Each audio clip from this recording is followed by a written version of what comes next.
Thank you. Hi, everybody. Hey. For those that don't know me, I'm Billy Straughter. I'm the publisher of BLAC. And if you don't know BLAC, for over 21 years, BLAC has been celebrating Black life, arts, and culture in the city of Detroit. And we thought, what better way to celebrate my 1-year anniversary of purchasing the magazine than to kick off our BLAC Summer Jazz Series.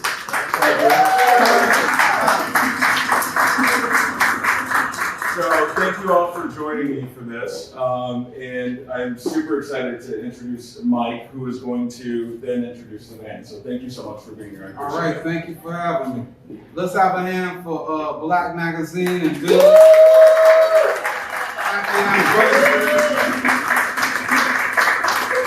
I'd like to thank you for having me, first of all, and like to thank everybody for coming out. So I got a new album coming out. This is my sophomore CD. And this evening we're going to share some of the music that'll be on the album, and then also a jazz classic. But my name is Mike Monford. This ensemble is Mike Monford and Detroit Effervescence. You can think of it as a band or either like a movement or energy. I moved back to Detroit 11 years ago from New York. And when I moved back, we were in the emergency manager stage. The school system had, fell apart. A lot of problems going on. So people were coming up to me and saying, man, why would you move back home? Why would you move back to Detroit right now? And I was like, well, I'm coming here like with some high energy and some power, you know what I mean? And really coming and just setting up and doing my part because this is home. I really didn't look at it that way. A lot of the issues that had been going on when I left was still going on when I came back. So what I started doing was surrounding myself with the musicians that had energy and high vibration. That's where I came up with Effervescence.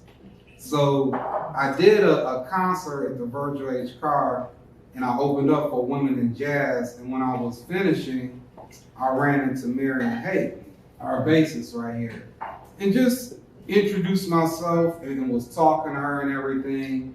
And I had moved away and was in New York and Connecticut for 20 years, so I never got a chance to work with her because she was working with Marcus Bilgrave and a lot of the masters, and I would go and hear her perform back then and just watch. So, talk to her about maybe working together, putting an ensemble together, and she was for it. So that's how the whole Detroit Effervescence thing came along. The drummer Jallo here, he was in when it first started. So it changes personnel. A lot of people say, why you got a different pianist? Well, it's more of a movement, like I told you, or energy. So any musicians that are practicing their craft on a high level are very positive, are very resilient, and can hang in there through the struggle and through the toughness.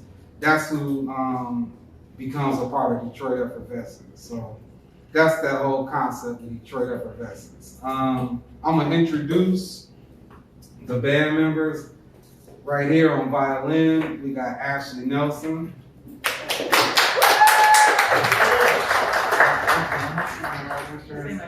Right. First, violin right here is also Leslie. On keys, we got Daryl Red Campbell. On drums, as I stated, Jallo Jakate.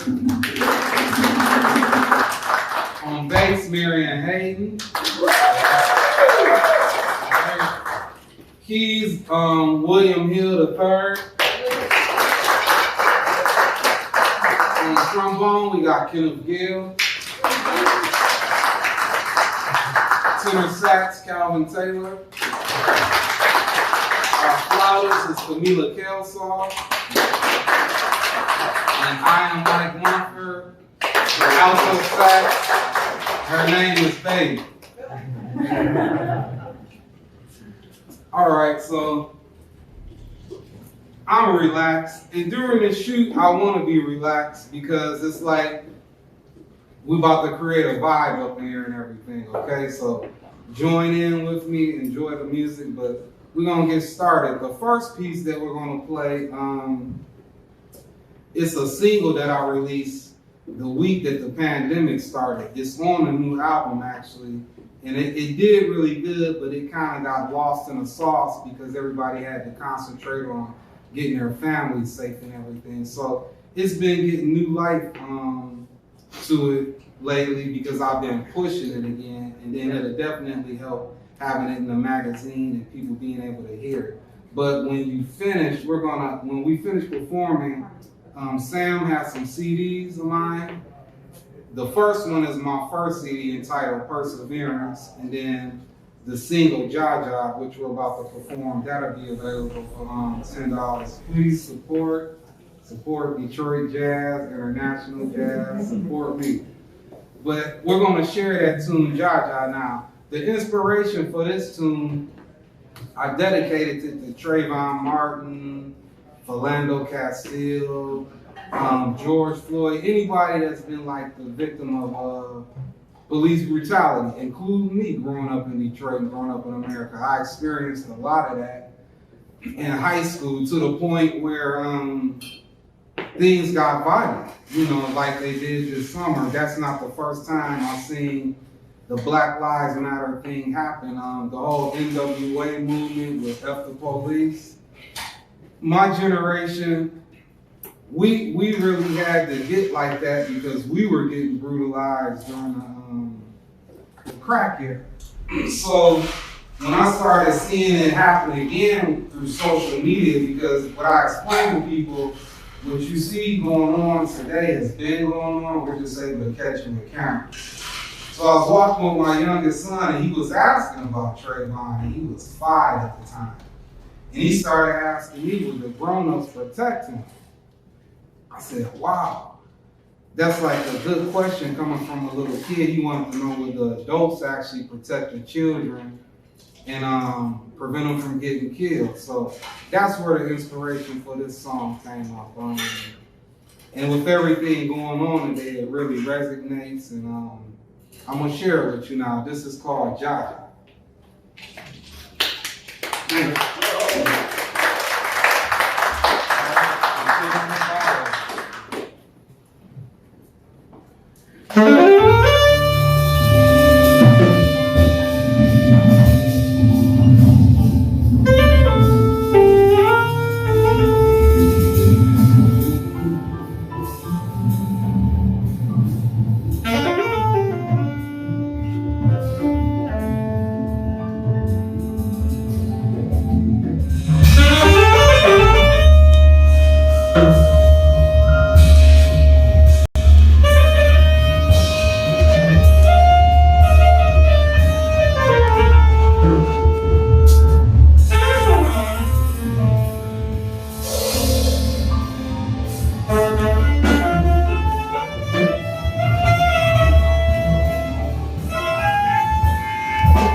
All right, this next piece is a jazz classic, and actually, the first person that comes up to me, or actually the first person after we're finished playing this, that can tell me who the, who wrote the composition, who the artist is, I'll give you a free CD, all right? Deal. All right.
Thank you.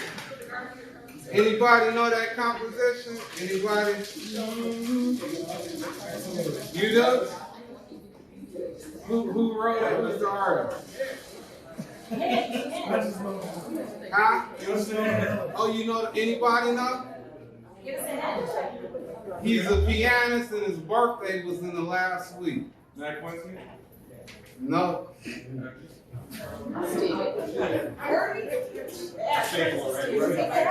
Somebody said it. Huh? Yeah. You know? Give me the full name. It's a pianist, huh? Yep, Herbie Hancock. All right, got you. Got a CD coming your way. And the title of that tune is Butterfly. You're welcome. All right. So for our last piece, can we have it silent? I really want you guys to hear this. And it's a ballad. And this tune is the title of it is Piercing Eyes. And it's dedicated to the black woman or women of color. That's like my first view as a little boy, of course, with my mother, and being born in the 70s with the whole Pan-African Black is Beautiful movement, and just my relationship, with my aunts, different women that raised me, different women that have been in my life. So this is a dedication to the sisters, all right? The title, Piercing Eyes. Let's go.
fresh out of Philadelphia. 2 boys, 5-year marriage. Philly connection, Vietnam, marriage, love, growth,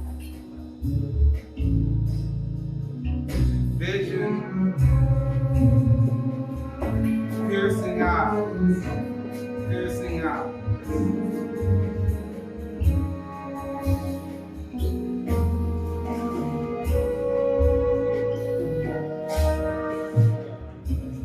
With the help and love from her mother, maybe she can return to school.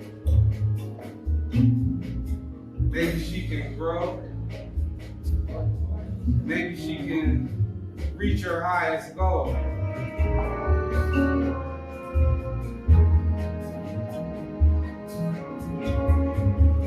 After the boys are in the 6th grade,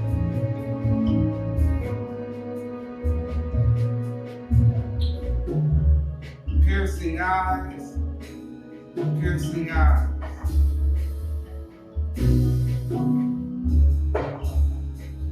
Piercing eyes, piercing eyes.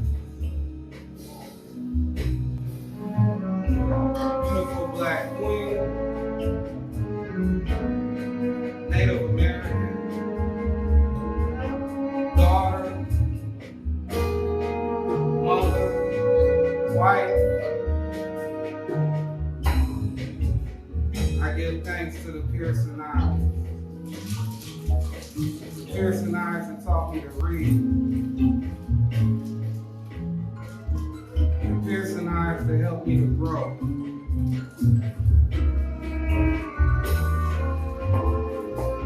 Piercing eyes that made me age in the cast iron skillet. Piercing eyes that helped me to know. Piercing eyes.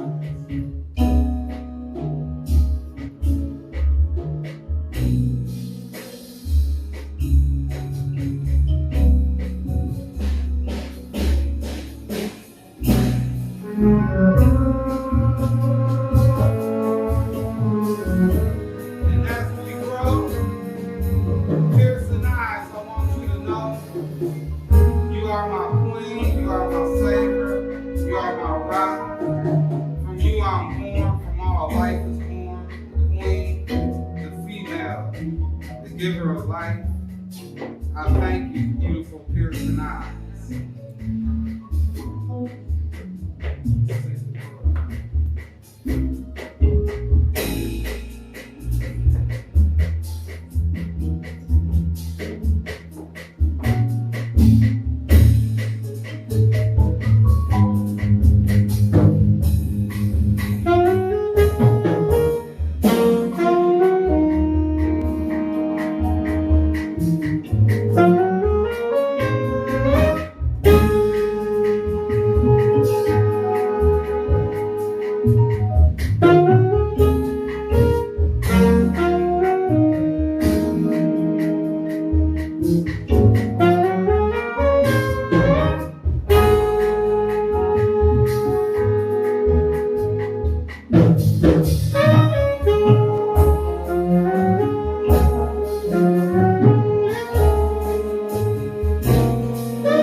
that's our presentation. I'm gonna play a little bit with the pianos for a second. I know Billy wants me to do like a meet and greet. William, if you guys don't mind playing some background music for like 2 minutes, meet and greet with everybody. Let's open up with let me at least play the head with you with Billy's bounce. This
Samantha. And I'm a mix amigo. And look me up on Facebook, Mike M-I-K-E. Last name is M-O-N-F-O-R-D. Instagram, I'm Mike Monford. All right, hope you enjoy.